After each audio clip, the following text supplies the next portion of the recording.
bukti-bukti yang mendukung dalil-dalil kami bahwa memang anak-anak itu sudah tidak mendapatkan kesempatan untuk berkumpul bersama dengan ayahnya. Bahwa ada yang namanya dugaan eksploitasi anak, ada yang namanya anak-anak ini tidak berada dalam lingkungan yang aman. Ya, ini bisa kita gunakan. Siapapun mencoba ikut campur dan mencoba mendiskreditkan Ruben dan mencoba mencemarkan nama baik Ruben akan melawan.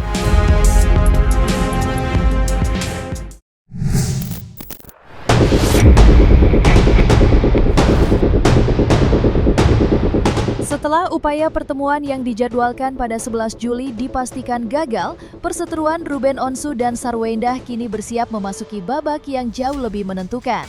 Keduanya dijadwalkan kembali berhadapan dalam sidang gugatan hak asuh anak yang akan digelar pada 15 Juli mendatang. Menghadapi momen penting tersebut, kubu Ruben sebagai pihak penggugat mengaku telah melakukan berbagai persiapan, termasuk merampungkan sejumlah dokumen dan materi yang akan diajukan di hadapan majelis hakim.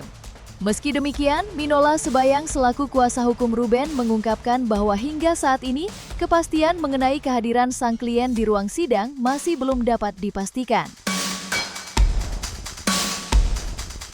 Kalau persiapan persidangan kan artinya kan ini sesuatu pekerjaan yang rutin ya bagi kami sebagai seorang advokat. Jadi yang paling penting jaga kesehatan ya agar bisa hadir di tanggal 15 itu. Karena begitu gugatan sudah kita daftarkan, sebenarnya pada proses pembuatan gugatan itu kan juga kita sudah prepare ya.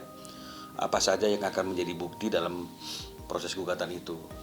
Jadi tinggal hanya merapikan, memfinalisasikan sehingga pada waktu agendanya adalah pembuktian itu bisa kami sampaikan ke persidangan yang akan memperkuat dalil-dalil kami dalam gugatan bahwa hak asuh anak itu memang harus berpindah dari yang selama ini ada pada ibunya, S, beralih kepada Ruben Onsu dengan alasan-alasan sebagaimana yang telah kami uraikan dalam gugatan kami. Jadi tidak ada persiapan yang khusus, ya artinya ini kan merupakan pekerjaan yang rutin dan sehari-hari yang sudah menjadi rutinitas kami lah sebagai seorang advokat. Bang Minola akan membela kliennya, membuat bahwa kliennya layak untuk mendapatkan hak asuh. Kami sebagai kuasanya Bang Bu Sarwendah juga akan mempertahankan bahwa klien kami adalah yang paling berhak atas hak asuh. Secara perdata itu kan tidak ada kewajiban ya bagi prinsipal itu untuk hadir dalam persidangan kecuali memang diperlukan seperti pada saat proses mediasi ya memang itu diharapkan prinsipal itu hadir agar bisa dimediasi oleh mediator. Namun kalau misalnya prinsipalnya itu berhalangan dengan surat kuasa yang diberikan oleh prinsipal itu, kuasa hukum juga bisa mewakili kepentingan prinsipal dalam proses mediasi tersebut untuk mengambil keputusan apa yang kira-kira yang akan ditawarkan dalam mediasi tersebut termasuk pembuatan proposalnya. Jadi tidak ada kewajiban bagi prinsipal itu untuk hadir ya, tapi meskipun demikian sampai hari ini kami berharap bahwa agar tercapainya suatu mediasi yang fair, mudah-mudahan prinsipal kedua belah pihak bisa hadir dalam proses mediasi tersebut. Tak hanya mematangkan materi gugatan, kubu Ruben Onsu juga mengaku telah mengantongi sejumlah bukti yang diyakini dapat memperkuat permohonan hak asuh anak yang diajukan ke pengadilan. Melalui kuasa hukumnya, Minola Sebayang, bukti-bukti tersebut telah dipersiapkan untuk nantinya menjadi bahan pertimbangan majelis hakim dalam menentukan siapa yang dinilai paling layak memperoleh hak asuh. Meski belum bersedia mengungkap isi maupun bentuk buktinya ke publik, Minola tetap optimistis seluruh dokumen yang telah disiapkan akan berbicara di persidangan nanti. Di sisi lain, ia juga sempat menanggapi rencana kubu Sarwendah yang dikabarkan akan menghadirkan sejumlah bukti berisikan aib terkait kehidupan rumah tangga mereka. Menurut Minola, apapun yang nantinya disampaikan di ruang sidang akan dinilai berdasarkan relevansinya terhadap pokok perkara, yakni kepentingan terbaik bagi anak. Kalau pihak lawan kan bilang buktinya adalah aib, ya aibnya Ruben gitu ya. Tapi kalau kami yang pasti bukti-bukti itu adalah bukti-bukti yang mendukung dalil-dalil kami bahwa memang anak-anak itu sudah tidak mendapatkan kesempatan untuk berkumpul bersama dengan ayahnya, ya, sebagai apa yang sudah disepakati bersama itu 2 sampai 3 hari dalam 1 minggu, ya.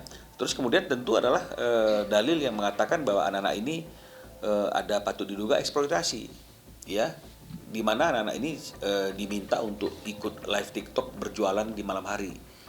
Nah, hal ini sudah pernah diingatkan oleh Ruben agar itu tidak dilakukan, karena Ruben sebagai ayah kan juga berhak ya untuk menentukan apa yang boleh dilakukan oleh anaknya, apa yang tidak boleh dilakukan oleh anaknya. Bukan berarti karena anak-anak itu tinggal di rumah S lalu S semaunya mengatur anaknya sesuai dengan apa yang menjadi keinginannya. Nah, ini yang mungkin akan kita sampaikan juga bukti-bukti seperti itu, ya, dan juga hal-hal yang lain lah yang mungkin berkaitan dengan masalah bahwa anak ini memang harus diberikan kesempatan untuk tinggal bersama dengan ayahnya dan agar tumbuh kembang anak ini tidak akan mengalami gangguan di masa yang akan datang. Hanya seperti itu aja bukti-buktinya. Saya kira bukti-bukti yang normal dalam sebuah persidangan, ya. Jadi bukan bukti aibnya mereka gitu. Karena nggak ada kaitan aib dengan apa yang mau kami perjuangkan pada hari ini. Nah, kami memang menunggu momen ini. Kenapa? Karena dengan gugatan di pengadilan, maka kami juga akan membuka semua hal yang belum pernah kami sampaikan di media akan kami sampaikan. Yang mana yang kami sampaikan adalah fakta dari awal pernikahan sampai dengan akhir pernikahan. Prinsipnya ginilah, kita nggak mau berbalas pantun di media. Sekali lagi saya mohon maaf ya kepada rekan-rekan. Kami akan irit bicara, tetapi prinsipnya kami senang permasalahan ini ada jalurnya, ya. Tidak saling berbalas pantun di media yang mana nanti kepentingan anak akan dirugikan. Ya, jadi memang kita sudah cek juga di Pengadilan Negeri Jakarta Selatan, memang sudah ada pendaftaran gugatan hak asuh dari klien Bang Minola, ya, dari Ruben Onsu. Ya, jadi kami akan pelajari dulu. Memang kami belum lihat juga apa isi gugatannya, tetapi terkait hak asuh. Apapun fakta, ya, termasuk konten digital, live TikTok, apapun yang merupakan satu fakta bahwa itu merupakan bukti yang kuat bahwa ada yang namanya dugaan eksploitasi anak, ada yang namanya anak-anak ini tidak berada dalam lingkungan yang aman, ya, ini bisa kita gunakan.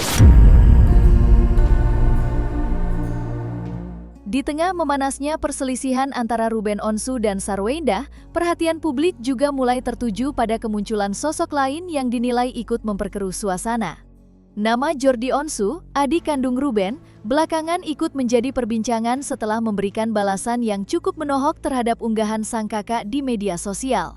Bukannya meredakan situasi, pernyataan Jordi justru memicu polemik baru usai ia melontarkan isyarat akan membuka sejumlah fakta yang disebut berkaitan dengan Ruben.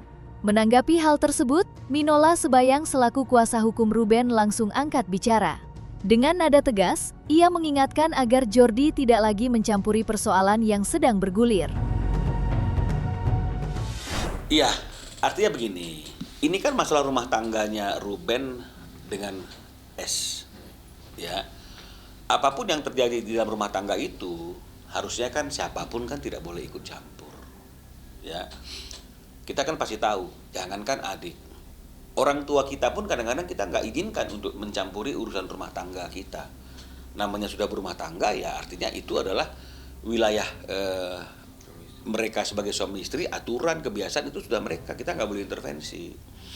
Nah, jadi Ruben mungkin kecewa karena mungkin ada ikut campur, ya, ada mungkin bahkan menyampaikan sesuatu yang akhirnya bukan menjernihkan keadaan, tapi mungkin juga akhirnya memperkeruh keadaan, ya. Kemudian mungkin juga ada pernyataan ini abang lagi berjuang untuk mendapatkan hak asuh anak, ada pernyataan tentang akan buka aib abangnya. Ini kan sesuatu yang nggak pada tempatnya. Jadi kalau misalnya kemudian Ruben itu kecewa, saya kira sah-sah saja. Saya kira jangan Ruben, siapapun kita, kalau misalnya adik kita, abang kita ikut mencampuri urusan rumah tangga kita, ya bukannya mencampuri, bahkan kemudian mengancam kita yang lagi berjuang misalnya begitu. Ini nggak benar ini gitu loh. Jadi wajar lah kalau misalnya Ruben merasa kecewa akan hal itu. Ya saya nggak ngerti, karena Ruben tidak pernah menjelaskan secara detail dan rinci Tapi kalau kita lihat dari pernyataan-pernyataan Ruben itu kan memang ada 2 orang yang ikut mempengaruhi S kan gitu ya, yang menjadi tukang bisiknya S kan gitu ya, yaitu satu adalah adiknya Ruben dan satu adalah adiknya S kan begitu. Nah, kita kan nggak tahu nih pengaruh seperti apa, tujuannya seperti apa, kita nggak tahu. Tapi yang pasti hari ini rumah tangga Ruben sudah berakhir dengan perceraian sejak 2 tahun yang lalu. Ya, jadi artinya kalau misalnya kemudian Ruben mengatakan bahwa ini akibat adanya pengaruh, ya mungkin itu yang menjadi landasan pokok kenapa akhirnya Ruben harus mengajukan gugatan cerai.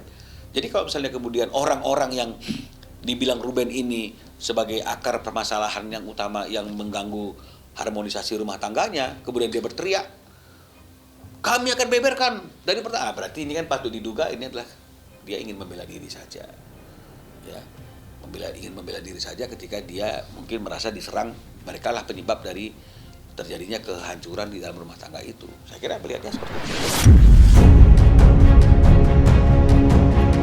Namun, respons kubu Ruben nyatanya tidak berhenti sampai di situ.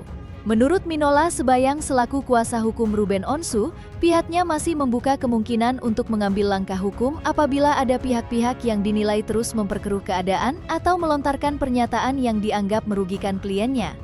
Minola pun menegaskan bahwa selama proses hukum masih berjalan, setiap tindakan maupun ucapan yang berpotensi menyerang Ruben, baik secara langsung maupun melalui sindiran, akan menjadi perhatian serius dan tidak menutup kemungkinan akan ditindak sesuai jalur hukum yang berlaku. Tapi hari ini, ketika Ruben sedang berjuang untuk masa depan anak-anaknya, ya ada orang-orang yang siapapun mencoba ikut campur dan mencoba mendiskreditkan Ruben dan mencoba mencemarkan nama baik Ruben akan melawan. Ya, Ruben akan melakukan upaya hukum. Nah, jadi artinya kalau misalnya tahu diri ya janganlah artinya itu ikut ambil bagian di perjuangan Ruben ini yang sama sekali sebenarnya apa yang mereka sampaikan itu tidak ada konteksnya dengan perjuangan ini. Hanya ingin mengganggu konsentrasi, hanya ingin mempermalukan Ruben di depan publik saja, kan begitu artinya. Tapi masyarakat juga sudah tahu kok.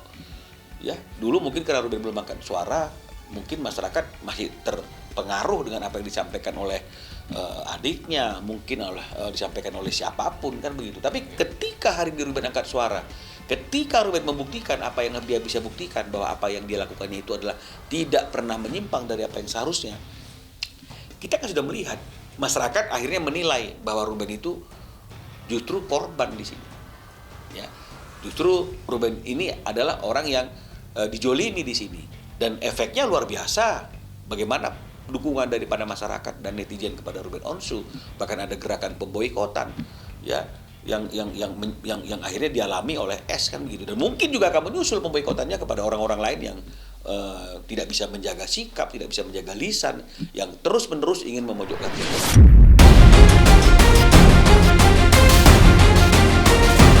Nah, selesai sudah Cumi Lovers. Saksikan terus Cumi Kem Indep, kabar lengkap, mendalam, dan akurat dari narasumber terpercaya. Dan jangan lupa untuk like, subscribe, dan juga share channel YouTube Cumi Cumi.